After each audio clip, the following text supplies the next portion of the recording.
What's up, everybody? It's your boy Flaco, man, and today we are going to be doing a little bit of agar transfer to grain. We got us a sample of Melmac TP with Nadolescence that our boy Michael Geeky sent to us, and we're going to be working inside the steel air box today.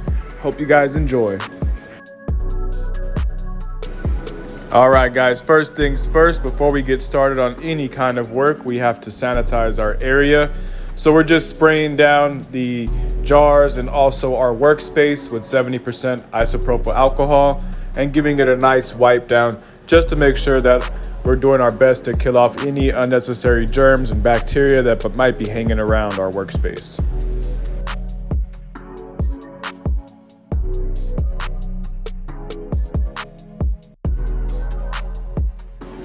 Next, we're going to go ahead and move our steel air box over our jars, getting our workspace ready, making sure that we have plenty of space to work with. So we're using the end of our countertop here. All four of our jars fit perfectly. We should be good to go. I'm going to stuff the agar inside there, and we're going to give us a little spray with isopropyl alcohol just to make sure all the air in there is clean. We're going to let that settle for a little while after we spray. But we do like to spray, man, that make sure all the air is settled with alcohol and there's nothing crazy floating around in there before you start working. So I do recommend doing that.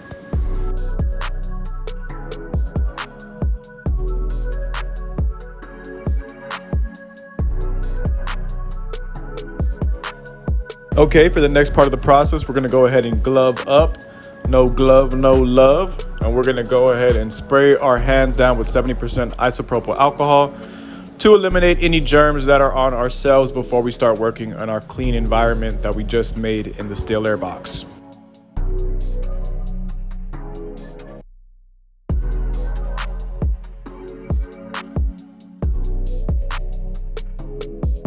So the part of the process you're not getting to see right now is outside of the steel air box. I am flame sterilizing my scalpel with a nice little torch that I got from the corner store there. They work perfect. All you got to do is get the torch red hot, and then you're ready to work. Always do it outside of your steel air box, because if you just sprayed alcohol in the inside of your steel air box, you really don't want any open flames on the inside of your steel air box. Believe me, guys, I found out the hard way as a rookie, and I have the burn marks on my arms to prove it.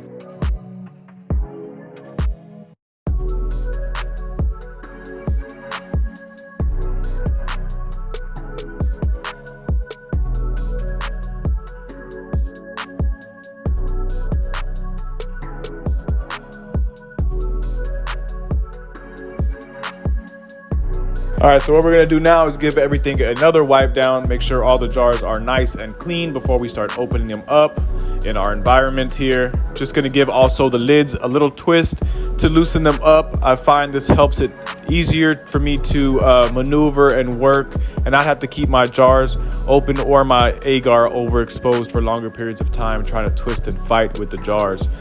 So pro tip there, if you just twist your jar lids a little bit before you start dropping agar, it'll make the transition from jar to jar a little bit easier if the caps are already loosened and you're not having to struggle with tight caps.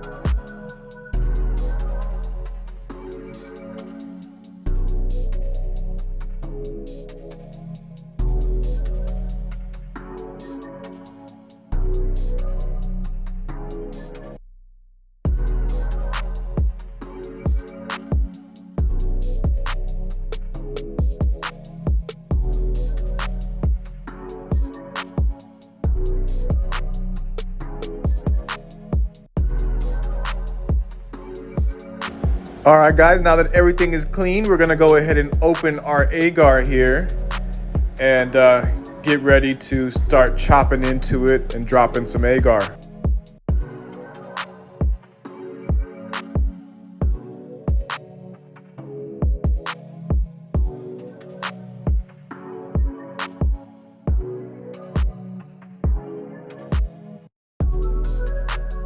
So for this particular one, we're going to be going and making 4 different little cubes there. So I just made 2 slices to make 4 little sections.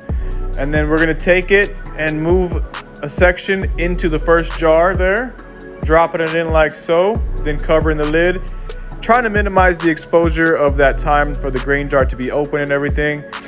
And where I'm placing the open agar container is on top of another jar that's off to the side. So that way I'm not reaching over it or anything while I'm moving around in my steel air box from jar to jar.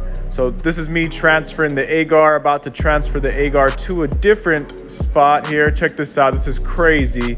So it drops, boom, right? Should be useless, right? But check this out. The micro gods were friendly and it dropped on top of the clean part of the agar dish. So we're gonna pray with our fingers crossed that we got us a clean culture there. So we're just gonna put that, jar that up, and move on to the next jar. And we're gonna continue dropping until we're done.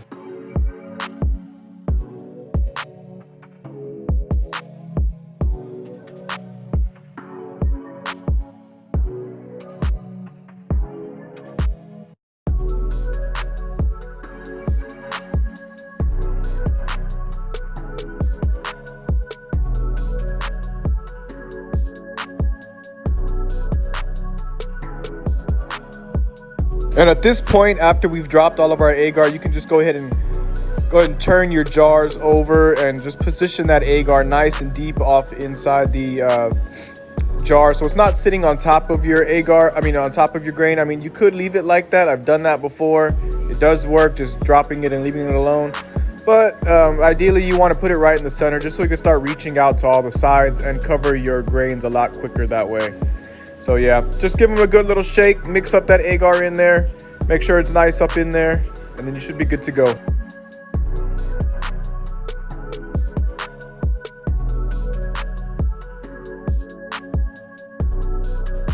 One of the most important part about mycology is labeling your jars.